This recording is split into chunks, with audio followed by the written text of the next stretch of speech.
everybody, and welcome. I'm so glad you decided to join me today. So this process video is special for two reasons. The first is that it is in response to a request I had to do a video on the Cherry on Top message boards on how to fill in large die cuts with pattern paper and how best to use them on a layout. The second is because I think this is a fabulous technique to use up scraps of pattern paper. I'm going to go ahead, and this is also going to be my challenge to all of the cherries for the Use Your Stash Challenge, which I host every month on the Cherry on Top message boards. And I'll post a link below to that challenge, and you're more than welcome to come join us and play along, and you can have an opportunity to win a gift certificate if you'd like to join us in this challenge. So first thing, let's talk about the kind of die cut we need. To fill in a die cut with pattern paper, you need something with lots of open spaces. So lots of holes to fill in with lots of patterns of different paper. I like to cut a 12 by 12 sheet die cut and then cut that die cut apart into pieces, more manageable sized pieces that I know I can use on my layout.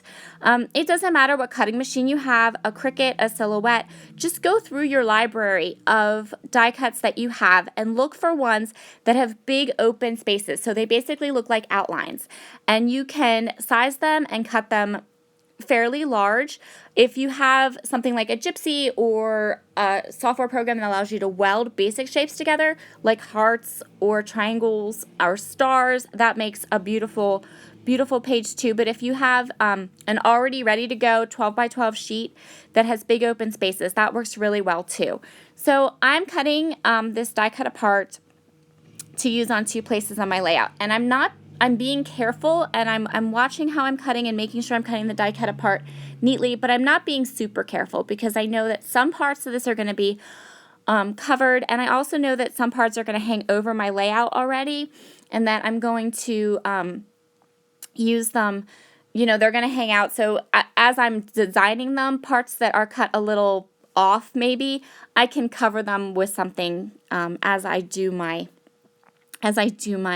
layout. So I'm going to go ahead and continue to cut this die cut apart, and then we'll come back and go to the next step.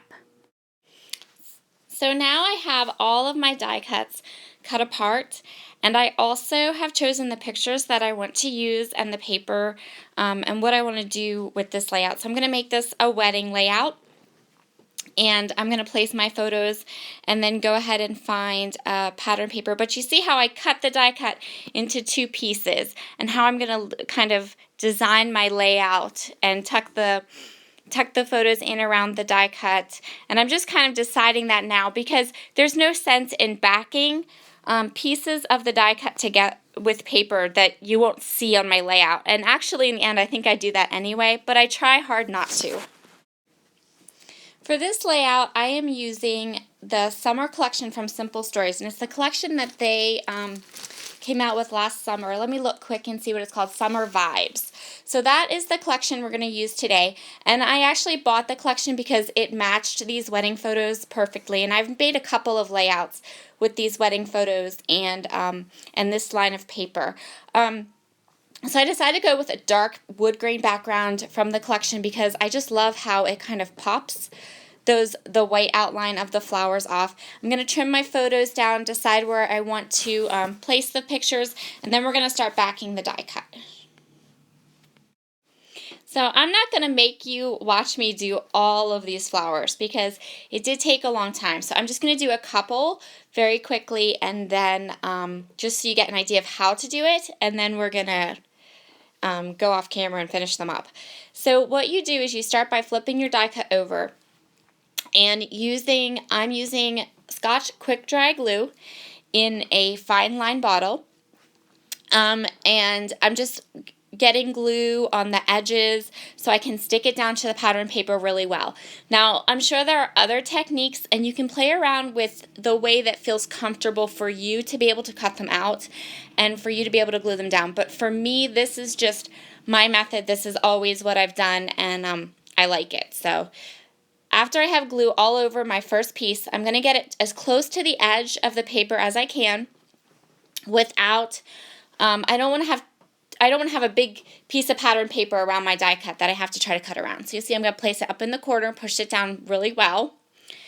And then we're going to use a pair of scissors and also an X-Acto knife. So we're going to start with the scissors, and we're just going to cut as close as you can all the way around the edge. And then we're going to take our X-Acto knife and cut away everything that's outside that white line, so that just that one flower is going to be what is inside the white, in that one flower. So now I have all of it cut around the outside, and for those little pieces in between the two flowers, I use an X-Acto knife to get so that only the pattern paper is just inside the flower and exactly where I want it to be. And I wanted to show you this little step. It's not very long, but I wanted to show it to you quick so you get an idea of exactly how to go about cutting out these shapes. So you start with your scissors and you do all the big parts and kind of fussy cut around, and then these little inside parts, use an X-Acto knife and a mat, and just cut around those parts. So now we have our die cut, and it is all filled in with the pattern paper. And just as some finishing touches, you might want to add some ink.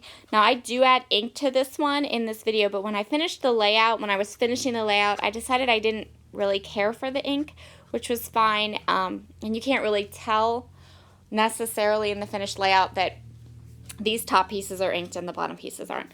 But whatever looks good on your layout is fine. You can ink them or not.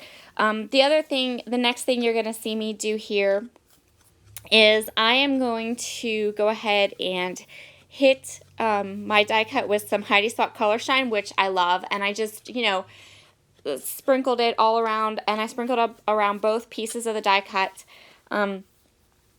I also went ahead and added some enamel dots, and you can do that too. I added enamel dots to the middles of all of the flowers to add some dimension and just a little something different to the die cuts. And here they are, all finished and done. So that's exactly the process I'm going to take to do that the other piece, that other large die to cut.